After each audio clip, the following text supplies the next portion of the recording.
Assalamualaikum warahmatullahi wabarakatuh. Salam sejahtera untuk kita semua. Sebelumnya perkenalkan, nama saya Dayanti, mahasiswi program studi sejarah peradaban Islam, Fakultas Usuluddin Adab dan Dakwah, Institut Agama Islam Negeri Palangkaraya. Pada kesempatan kali ini saya sedang berada di Yayasan Pondok Pesantren Sabilal Muhtadin. Seperti yang kita ketahui bersama, pesantren itu merupakan khazanah pendidikan dan budaya Islam di Indonesia. Dalam perjalanan sejarah pendidikan Islam di Indonesia, peran pesantren tidak diragukan lagi. Bahkan dalam hal kemerdekaan Negara Kesatuan Republik Indonesia, pesantren telah memberikan kontribusi yang sangat besar terhadap dunia pendidikan dan pembentukan sumber daya manusia, baik secara kualitas maupun kuantitas. Pondok pesantren merupakan salah satu lembaga pendidikan non-formal yang tersebar di Indonesia dan memiliki ciri khas yang berbeda-beda antara satu dengan yang lainnya. Dan pada kesempatan kali ini, di video kali ini saya akan membahas mengenai Pondok Pesantren Sabilal Muhtadin. Dan ini bertujuan untuk memenuhi tugas mata kuliah Sejarah Pendidikan Islam atau Sejarah Pondok Pesantren yang diampu oleh Bapak Imer Riyadi. Lalu, bagaimana dengan sejarah dan sistem pendidikan atau pembelajaran yang ada di Pondok Pesantren Sabilal Muhtadin? Berikut ini saya tampilkan hasil wawancara saya bersama dengan salah satu pengelola Yayasan Pondok Pesantren Sabilal Muhtadin.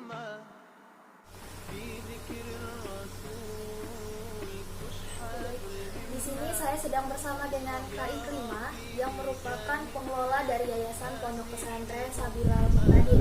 Beliau juga merupakan anak dari pengasuh Pondok Pesantren Sabilal Muhtadin, yaitu Kiai Haji Jainudri HB almarhum.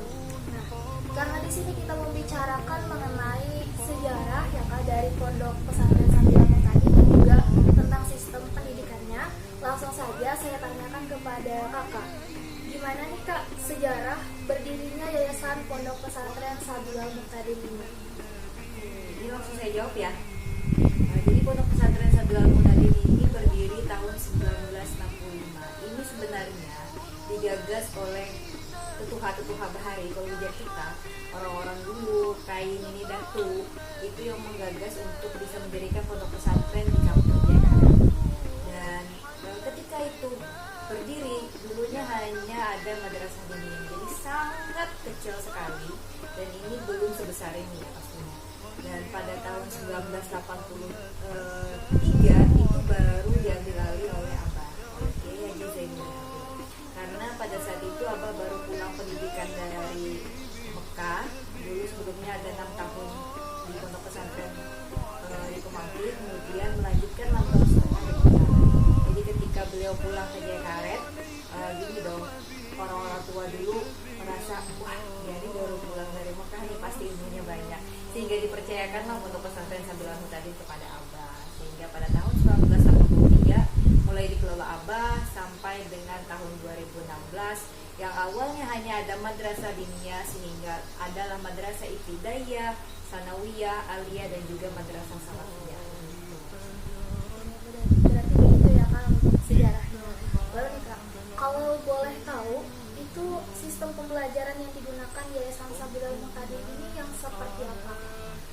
Ini yang uniknya dari Yayasan Pondok Pesantren Sabilal Muhtadin. Kita ini paket komplit kalau kata orang. Jadi kita ada madrasah sanawiyah, madrasah aliyah, madrasah ibtidaiyah juga, dan juga ada madrasah salafiyah. Madrasah salafiyah ini lebih kepada kitab kuning. Kalau kita tahu pesantren-pesantren klasik yang masih menerapkan kitab kuning itu ada di madrasah salafiyah. Sedangkan madrasah sanawiyah dan madrasah aliyah ini mengikuti kurikulum yang dikeluarkan oleh Kementerian Agama. Jadi pembelajaran umumnya dominan di madrasah sanawiyah dan aliyah, tapi kalau misalnya santri mau masuk ingin memperdalam pembelajaran agama nih, ingin fokus belajar kitab nih, itu bisa masuk madrasah salafiyah. Jadi kita ada metode pembelajaran klasik dan ada juga metode pembelajaran modern mengikuti kurikulum nasional Indonesia. Jadi tadi ada dua sistem pembelajaran ya, konvensional dan juga modern. Mungkin itu saja Kak pertanyaan dari saya terkait dengan pembahasan mengenai sejarah berdirinya Yayasan Pondok Pesantren Sabilal Muhtadin dan juga tentang sistem pembelajaran. dan terima kasih banyak. Terima kasih. Lalu, bagaimana tanggapan masyarakat sekitar mengenai pengaruh dari Yayasan Pondok Pesantren Sabilal Muhtadin ini? Berikut ini saya tampilkan wawancara saya bersama dengan Ketua RT 4 RW 2 Desa Jayakaret, yaitu Bapak Agus. Untuk pengaruh Yayasan Sabilal Muhtadin di Jayakaret ini, saya rasa itu sangat berpengaruh untuk masyarakat.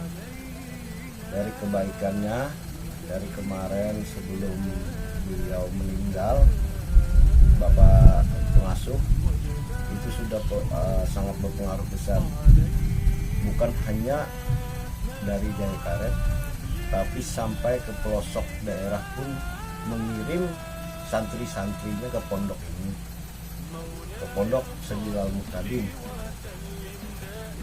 Jadi untuk masyarakat di sini itu memang hampir, kalau Mentaya Hilir Selatan ini itu hampir seluruhnya juga mengirimkan santri-santrinya ke sini dari orang tua tuh. Itu yang sangat dilihat selama saya memimpin di RT sini. Itu yang mungkin hanya itu aja. Demikianlah video dari saya, kurang lebihnya saya ucapkan mohon maaf. Billahi taufik wal hidayah. Wassalamualaikum warahmatullahi wabarakatuh.